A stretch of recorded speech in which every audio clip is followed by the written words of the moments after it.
Regular readers of this blog know I'm an unabashed car fanatic. A good buddy of mine, whose passions run to full-bodied Cabernets, once told me I've never met a wine I didn't love for some particular reason. I think the same rule applies to you and anything with an engine and a stick shift. He may be right.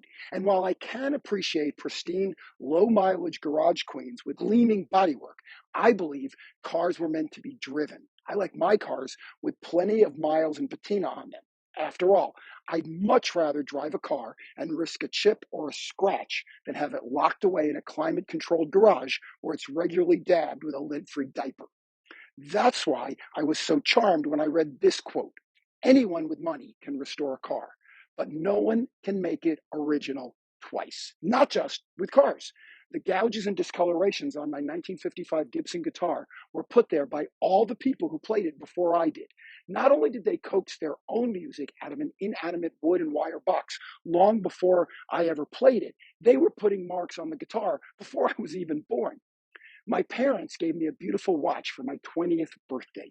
40 plus years later, it's still on my wrist and bears witness to all the moments in my life, momentous and mundane. While I've dropped the watch off at the watchmaker for regular maintenance, I'm always careful to tell them not to touch its nicked and chipped finish. After all, the collection of scratches, scrapes, scars, and scuffs are not imperfections. They're reminders of miles traveled and times measured.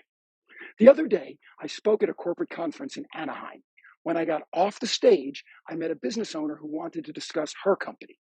We spent some time together chatting about her business and her brand. When we got done, my new friend paid me a lovely compliment. You know, you're exactly the same in person as you are on stage. I didn't realize it then, but that authenticity is what I've been aiming for. Just like the abrasions and creases on my cars tell a story of youth and adventure, our wrinkles and idiosyncrasies are hard-earned symbols of lives well lived and lessons well learned. Sure, beautiful new things are just that, beautiful and new. And my kids will roll their eyes and confirm that I can be just as fussy as anyone when it comes to pristine and perfect new things.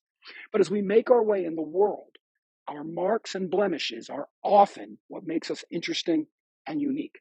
With the help of meticulous memorization and constant rehearsal or a teleprompter, almost anyone can memorize a speech and deliver it flawlessly. And if you're reciting Shakespeare, that's probably a good idea. After all, no one wants to hear your ad-libbed version of Hamlet's soliloquies.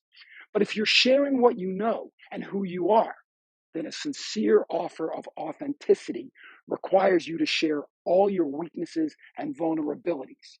None of this is to suggest you should get up and wing it or get up in front of an audience and cry. No one's interested in watching you do therapy on stage.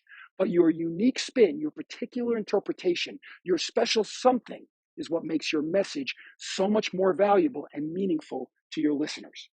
As you build your brand and your business, remember, people don't choose what you do, they choose who you are.